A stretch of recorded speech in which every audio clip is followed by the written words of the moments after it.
One of the things I really love about the Neakasa litter box is it is very easy to deep clean. Now, I was gifted this for review. I've used it for many months here, have not cleaned it as often as I should.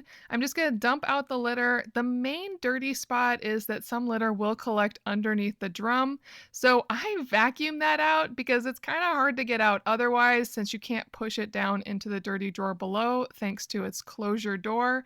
I already got rid of the litter trash, so it's really just wiping down the drawer, and that's good to go.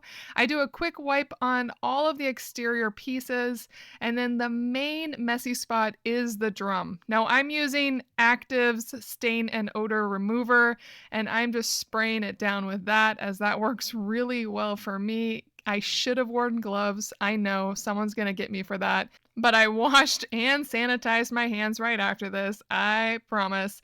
Once I clip on the sides, it is good to go. Great to add more litter into.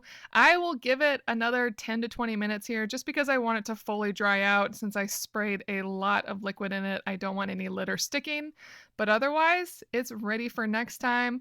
This is a really great open facing litter box that's very cat friendly and very easy to use, and also super safe. I highly recommend it.